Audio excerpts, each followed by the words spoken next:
Okay guys, ngayon magpurga tayo sa biik na bagong walay. So ito pong mga biik na to ay 37 days. So 7 days mula winalay po. So pag nagpupurga po ako guys, 5 to 7 days up po ako nagpupurga sa biik na bagong walay. So ito po sila, malalaki na. So magsasampol ako kung saan po natin i-inject, kung sa liig or dito sa balat sa ilalim po ng kanyang paa. So sana guys makatulong po sa inyo ito dahil ito po ay kasama sa ating procedure para mapanatili pong malusog at healthy yung mga biik natin at wala pong kaagaw sa nutrients na nakukuha sa kinakain po nila. So, ito po ay bahagi po ng aking procedure.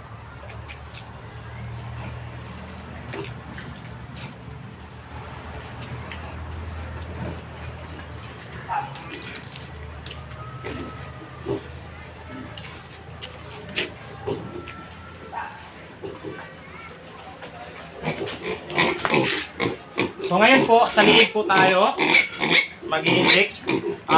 I-slanting po lang po natin yung pag-inject sa liig, yung ganyan lang po.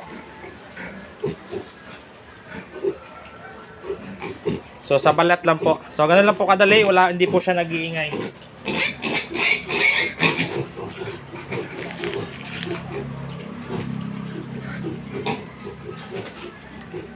Yan. So importante may marker din po tayo. So ito guys, monitor ko pa ng 3 days bago ko po ito i-dispose. So 40 days up, pwede na po i-dispose pag wala na pong problema, kondisyon na yung biik. So ito ay nasa 12 kilos na po. Mahigit ang timbang na ito. So 37 days po. So ngayon sasampol ko yung sa balat po, sa may ilalim sa hita. Yung una sa liig po kung paano po mag-inject. So ito po ay may kanya-kanyang procedure sa pagpupurga. Ito po ay procedure ko po. So 0.3 ml. Ang gamit ko pong pamurga ay ivermectin injectable. So meron ding sachet na ito. So lagi ko sinasabi, kailangan matuto po tayong mag-inject dahil katulad ngayon may outbreak na ASF sa katabing lungsod namin.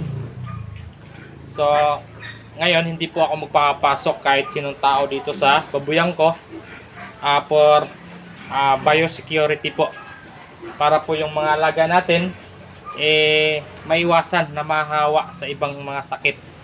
So itong pagpupurga, mahalaga po ito sa mga bagong walay dahil ang mga bulati, kung may bulati man yung biik natin or wala, at least nakapagpurga tayo, so meron silang protection at lahat ng nutrients na nakukuha sa kanang kinakain, ina-absorb po nila lahat.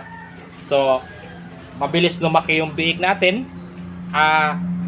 hindi nagkakasakit at napakalusog at healthy po talaga.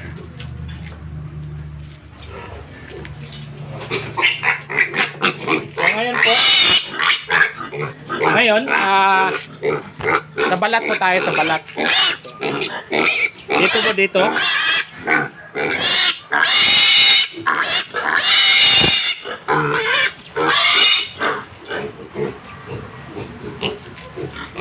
Yan. So sa ilalim po, sa balat lang po, sa ibabaw ang pagbibigay natin ng pamurga dahil ano po siya, nalaglag. Ito.